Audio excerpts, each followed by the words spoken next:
You mentioned January. I assume that means that was part of your decision to come back. Or was it? Was that something that was Yeah. discussed? I always decided. I knew I was going to come back. I wanted to have a really good season, and I just didn't feel as if last season was the best I could have been. So, and then, I mean, we kind of talked about it actually last season going into when we were in fall camp.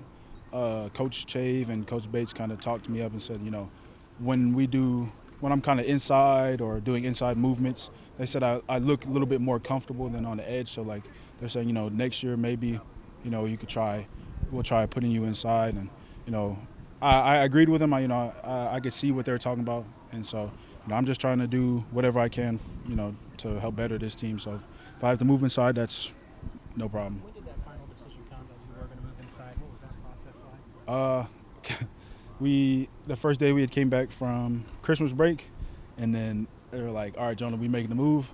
And I was like, "All right, coach." I mean, I was already ready for it. Me and Coach Bates would always joke around every time he'd see me go in like the defensive ends room or anything. He would joke around and say he'd be like, he's like, "You looking good inside," So it wasn't a big deal to me. I mean, whatever I got to do to help make our defense better, I'll do it. I got to think I don't know. You tell me if I'm wrong. Is it much of a transition between Coach Davis to Coach Bates?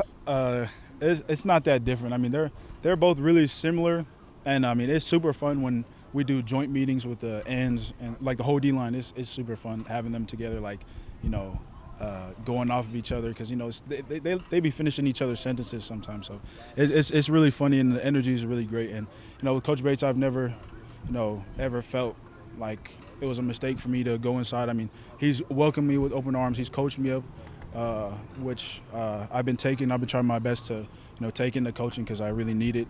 I need to really work on, my technique inside and, my steps and everything. Pad level is a really big deal inside. And, I've been just, taking in all the coaching, trying to be the best version of myself. What's it like working with a room of so many newcomers, whether transfers or freshmen? It's pretty fun. I mean, just the type of person I am, I kind of get along with everybody. So, with the new guys, I wouldn't say annoy, but I annoy them. I try to talk to them as much as I can because, I know what it's like being new, coming into a program and not knowing anybody because that was literally me last year. So I try to reach out to those guys and, I try to invite them to come eat, even though they might not come sometimes, Jacob Lacey. And, but it's whatever. I just try to be, a good teammate to them, a friend to them. What is it about Venables? Everybody seems all in on the Brent Venables culture, the Brent Venables program. What is it that gives you guys such confidence and faith in Brent? You just got to check his resume. And, I mean, he backs everything he says with his intent and his leadership and how he coaches us every day. He's consistent every day. There's never a day where he's, out of it.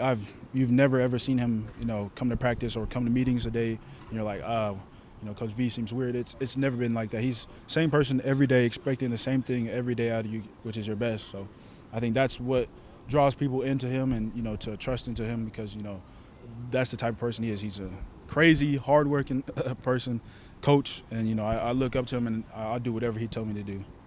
You mentioned feeling comfortable on the inside. What about playing on the interior makes you feel more comfortable when you go through that stuff? I guess, I don't know, back in Hawaii, I would play interior